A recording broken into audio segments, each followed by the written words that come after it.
Hello everyone and welcome back to the Great Book of Grudges. My name is Nathan and today I want to talk about the Vampire Counts, because I still really much believe that the Vampire Counts deserve a massive DLC in the style of the Champions of Chaos format. Many people have resigned themselves to saying that we might just get a little bit of Vampire Count content during a End Times DLC, which has been rumored, getting in Nacrach, the Morghast, the Spirit Hosts, and maybe even Neferata.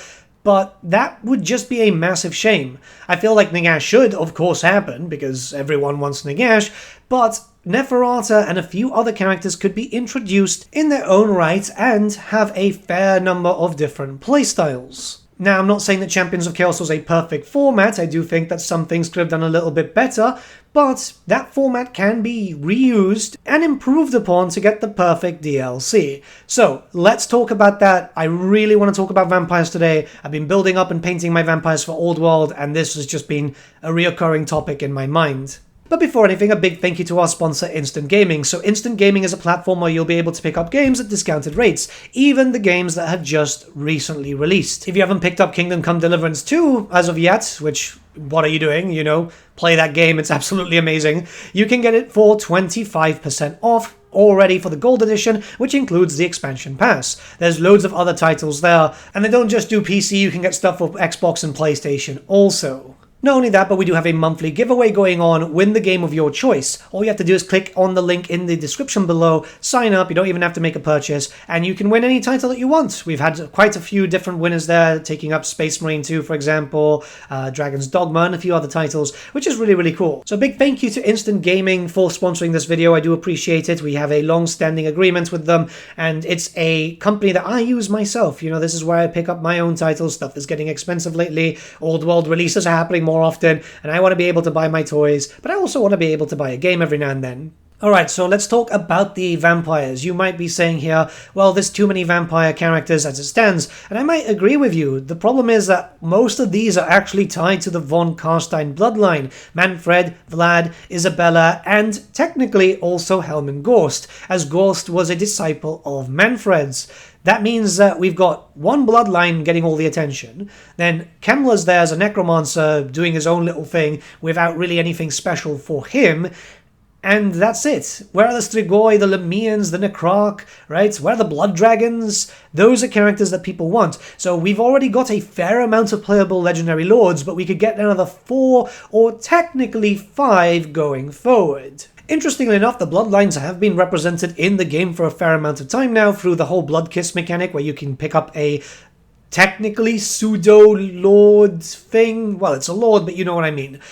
And it's awesome, but it's not aged very well. And not only that, you're not really getting the full experience now, are you? A lot of people want to play as a Strigoi faction, well, they're mostly me, I'm the only guy who apparently likes Strigoi, but a Lahmian faction, a Nacrach faction, or even a Blood Dragon faction. And that's entirely possible if we look at it in the Champions of Chaos format. 4 legendary lords, each of them with their own styling, which would include a unique mechanic, maybe a unique troop, but more than likely reskins. We'll get into that portion a little bit later into the video. And it's simple enough to get the legendary lords. For Lemire, we'd have Neferata. This is a character that everyone's pretty much waiting for. So this would be a faction focusing around a lot of subterfuge, and I'd easily say just like copy-paste Cao Cao's mechanic from Three Kingdoms, because it's literally something that I said in the past. When as soon as I saw Cao Cao's new mechanic in Fates Divided, it's like, okay, yeah, that has to be there for Neferata. Zacharias, the ever-living for the Nacrach, because, Zacharias is kind of cool. You got the zombie dragon also, which they could do something a little bit different just to kind of give it a new model. Just not reusing the dragon model that they seem to really like reusing. Same thing with the Carmine dragon. It's a little bit jarring. But yeah, his campaign could be focusing around picking up ancient knowledge, the usual stuff that you'd expect from a nerd like Vampire Bloodline. Then for the Blood Dragons, they could end up with, well, either Wallach Harkon or Aborash, which is the progenitor of that bloodline. If they're going to be going full end time stuff more, they could actually do something with Aborash. Harkon had a model, but it's like super, super old, right? really, really old. He did have some war gear and stuff, which is kind of cool. But I feel like they might go for like the big name there, because at the end of the day, they could use some old artwork and just create something from that. Very much depends on what Games Workshop would allow for that. But the Blood Dragon vampires could easily be represented like that, and then their campaign will be focusing very similar to that of Khorne mechanics. I guess just getting into combat, finding the best fights, because that's what they do. Then finally the Strigoi. Now the Strigoi, I would expect Vorag Bloody Tooth, or in a perfect world they'd go with something like Yushoren, because that's like a progenitor and I guess a character that fits a little bit better in my honest opinion. The problem is that Yushoren is maybe dead, maybe not. He's very weirdly door-ajarred into the lore. I mean, that doesn't really matter anyway, because if you look at it, right, there's loads of characters in Total War Warhammer which are currently dead in the lore, but they appear in the game, so that could actually work. And the Strigoi campaign would be actually quite different to all the others. Rather than, you know, finding secrets, finding the best fights and so on, it would be about building up your nation. The Strigoi actually want to have a kingdom rebuilt like they used to have before Neferata got really jealous and basically screwed over her brother, and yeah, there's a lot of weird lore when it comes around Neferata. Even more recent lore changes like in the old world, because apparently the cousin that she allegedly, it's not really confirmed, sleeps with is now apparently her sister too. There you go, a fun little lore fact for you there. It's not really confirmed, but it's very, very much alleged. But we can go back here. With the Strigoi, you'd be building up an empire, so your idea of your campaign is probably you'd start in the Mountains of Vorag, you'd start going back to Morkheim, and you'd build it up like kind of what happens with Alfarian, and then the other vampire counts will attack you. I know it sounds kind of weird, but it actually makes sense because the other vampires seem to like to bully the Strigoi. Before we get started with the whole added content stuff, we should talk about possible start positions, because this is where I think things could get very interesting. Vorag or Yushoren could start in the Fortress of Vorag. That's in the Darklands area, right next to Drazoath and obviously Kugath. Makes a lot of sense for him there, and your campaign will push you to go back to Morkheim, so that's in the Badlands, right? Neferata would begin in an area kind of known as like New Lemire, which is obviously in the Darklands, also in the northern part, right next to, well, better yet said, sandwich between Ungrim and Astrogoth. I think that's a pretty good start, and it would heavily incentivize you to go down to Lemire, possibly with some missions and dealing with, like, obviously Khalida, which is the cousin sister thing. Now the other two, this is where it gets a little bit more interesting, because obviously there's no Blood's Keep to put in, and I doubt it's going to make sense to add in another in the border between Empire and Bretonnia. So what I would say is put the Blood Dragons in Nagoroth. I know that sounds weird, but that means that you've got a vampire faction up there to have a little bit of fun with, and then the Nacrach Brotherhood could be put where the Jiangshi are in Cathay, because I don't think we're going to get a Jiangshi DLC. You never know, it could be entirely possible, but I feel like Zacharias could literally be anywhere, and Wallach Harkin could literally be anywhere too. So those ones could actually move around a little bit, and that gives you a different vampire faction in every theater. It doesn't really include the area of Lustria, however, I mean, you know, Lufa Harkin is down there, and it just kind of makes sense to have that for the Vampire Coast and the Vampire Coast alone. The reason why I'm suggesting this is because normally the Nacrach and also the Blood Dragons are very close to the Empire. The Empire itself is already beset with way too many problems. Adding another 2 undead factions is just going to make the game really difficult for most players. And the benefit is that you get a bunch of different start positions. So if you want to play as the vampires, you can start here or there, you know, just like how it works with the Warriors of Chaos at the moment. There's so much variety with their start positions that I feel, I'm not sure about most players, but I'm speaking about myself here, I'm incentivized to play multiple Chaos Warrior campaigns over the course of this game's lifespan. In fact, I keep going back to Azazel, but that's just because I really enjoy playing Sinesh. I did have a really fun campaign as a Cussling, though, recently.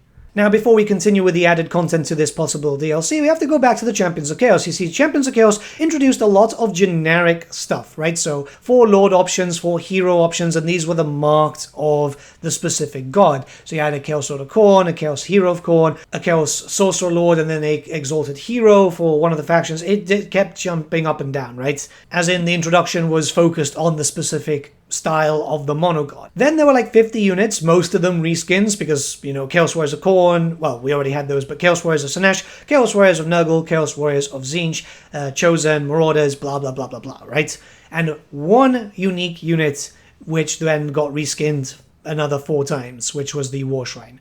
It's pretty good content. I know some people didn't like it because of the reskins, and I don't think a Vampire Count DLC would have that many reskins in the case where it's just one specific unit, right? So I'm not saying we're going to see 5 different Grave Guard. Instead, I would see it that we'd get 4 different types of reskin rosters in one way, shape, or form. And it's not going to be the full complete roster. There's going to be a bit of crossover with, say, for example, some units from Bretonnia, some units from the Tomb Kings, and I could see some unique units being implemented, which is the missing stuff already.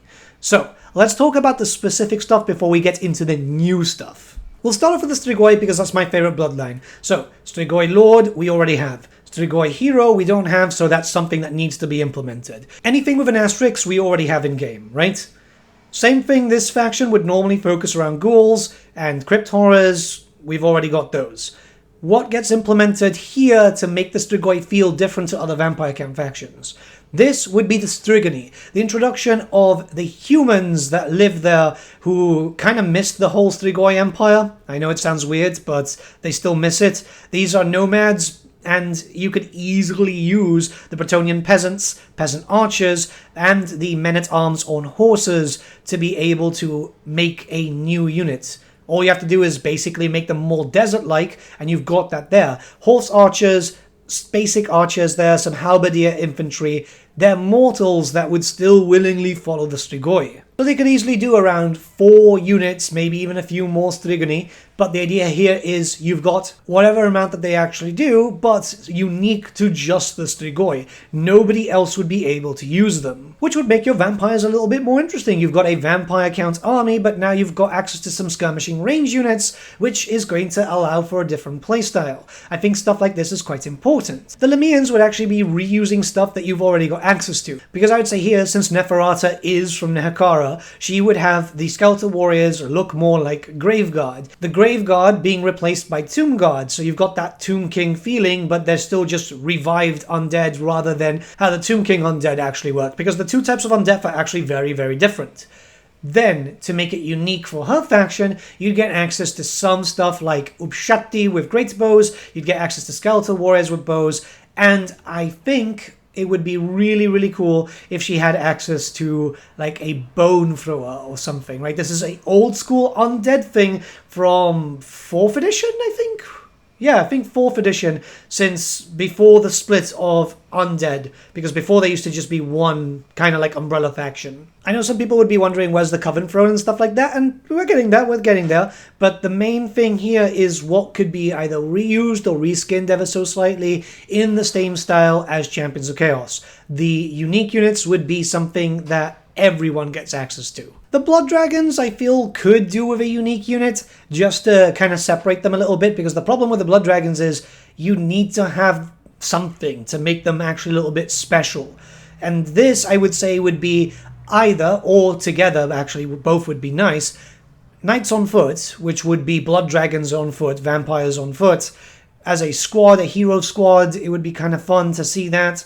And also what I thought was an actual vanilla unit, but turns out is just a modded unit, Hell Knights. These are in the lore, by the way. We've seen Blood Dragons mounted atop of Winged Nightmares, so the idea here would be just a 4 unit of them pretty much running around the same animations as the Pegasus Knights for Bretonnia, and giving them something just a little bit fun to use, right? Just focusing very heavily on Blood Knights. You still have access to all the other units, but these are specific to just these factions. And they'd obviously require a lot more retexturing work and some basic animation work than it would have been for a Chaos Warrior to have 4 different variants. The Nacrach are a bit difficult to actually do something for, because what is actually tied to them is something that we're going to be seeing as a unique thing later on in the video. But I would say here is give them 2 things from the Vampire Coast roster. This would be the Bloated Corpse, and also the animated hulks. So you've got the guy that blows up, and then something more like a undead ogre in a sense. The idea here is because the Nacrachs are usually quite weak. Not Zacharias though, because he's very, very powerful, but the others generally want to have stuff to keep the enemy away, and I think that this works quite well.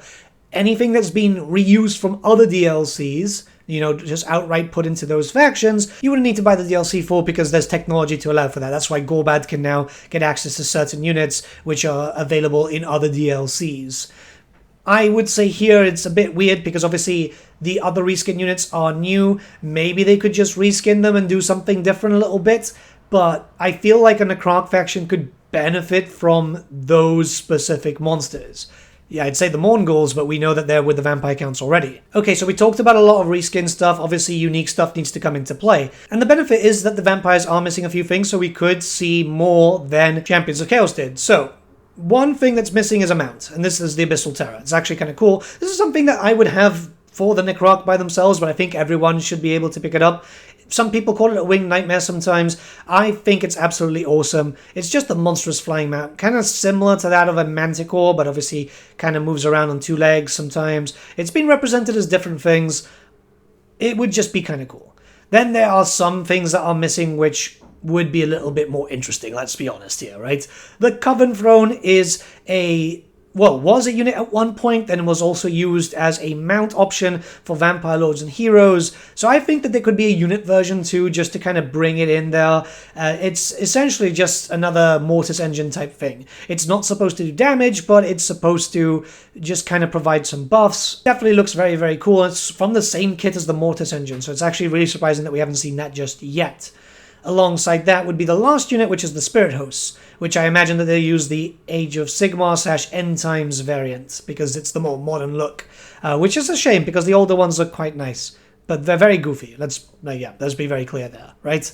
It's not a lot of units, but it does definitely add in a big push for some more unique stuff, alongside more very different types of factions. Now, these unique units would be usable by everyone, which I think is a pretty fair thing to put in, right? At the end of the day, you'd want to be able to see them in all the different factions, and it does make sense to see pretty much all of them, barring the Coven Throne, I guess, for the Necromancer factions, but I still think they should be there too, because, yeah, let them have all the toys.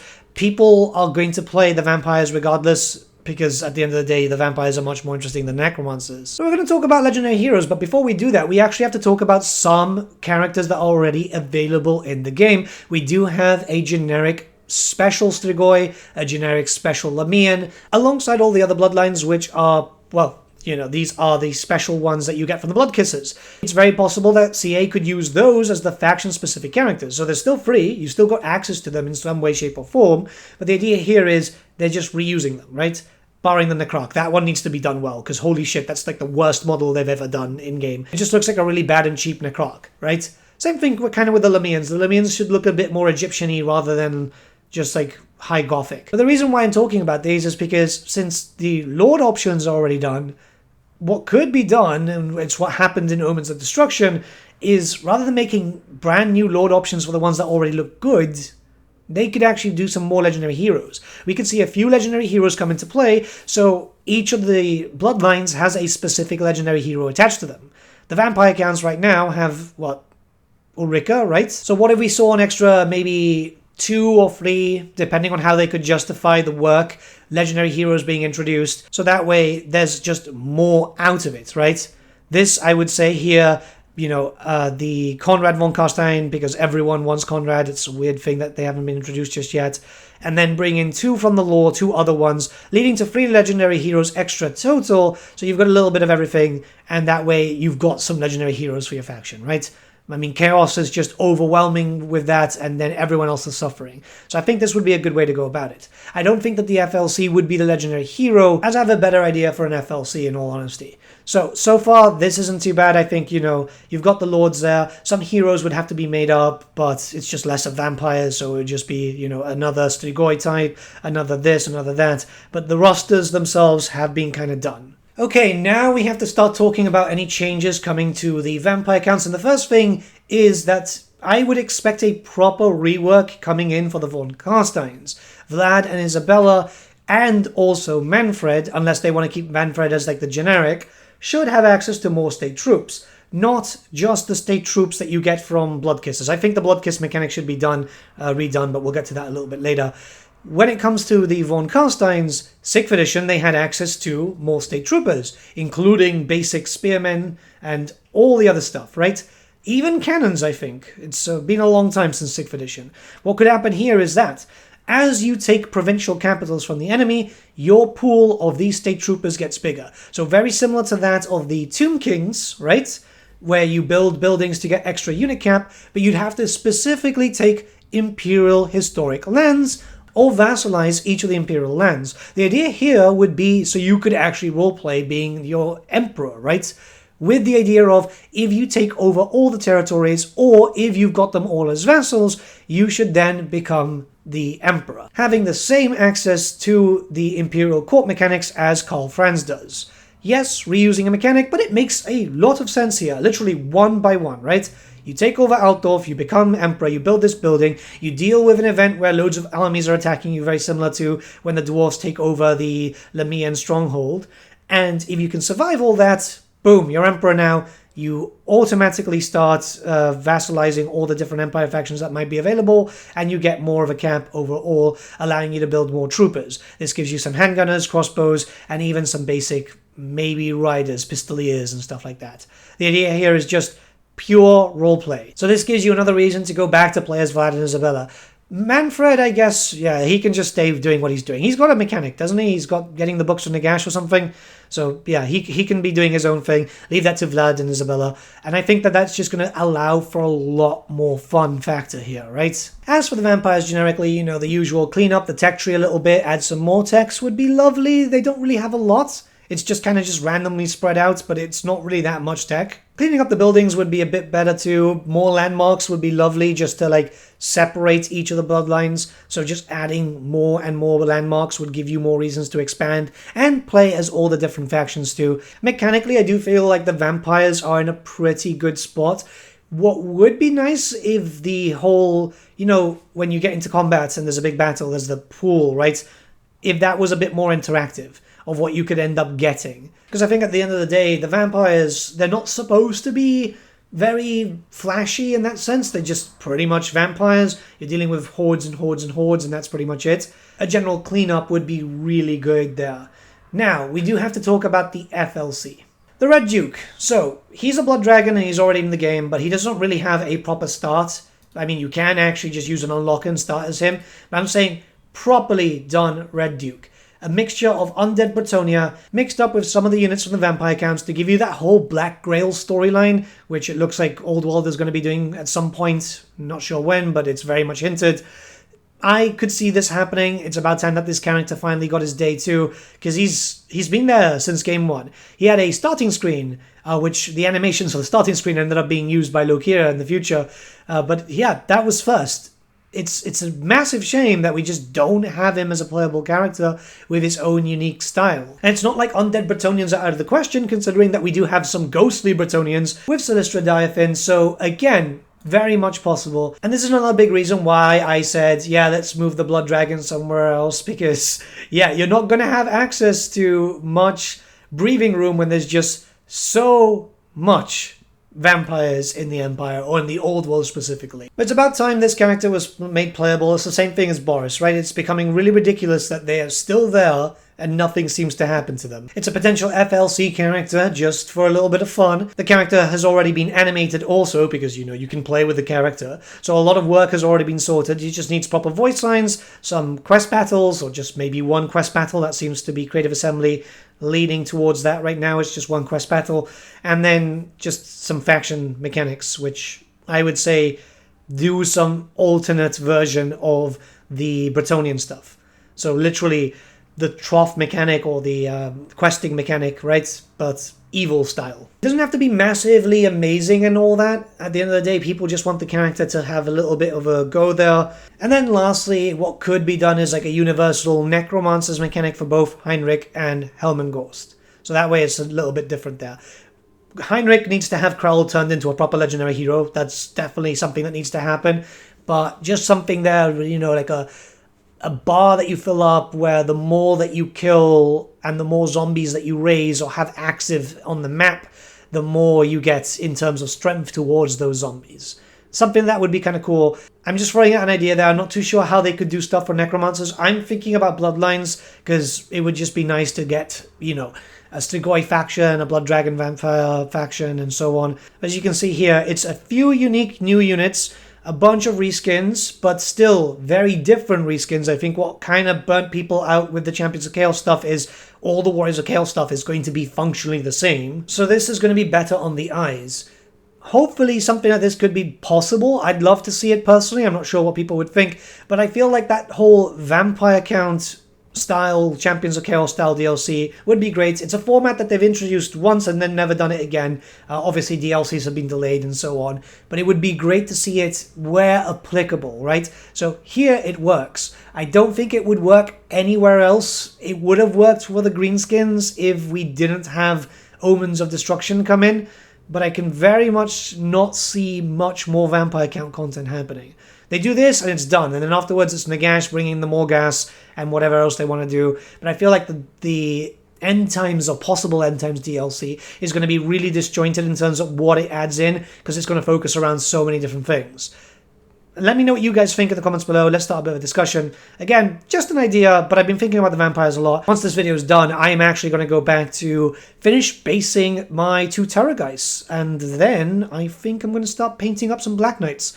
I'm really having fun. I'm really having fun, like, repainting stuff. Most of my Vampire Count army, by the way, was done in, like, 2012. Yeah, 2012, more or less. And I just never finished it. So now I'm going to actually finish those models. It's so nice to actually have a reason to go back to it. But yeah, have a great day, everyone, and I'll see you all again very, very soon.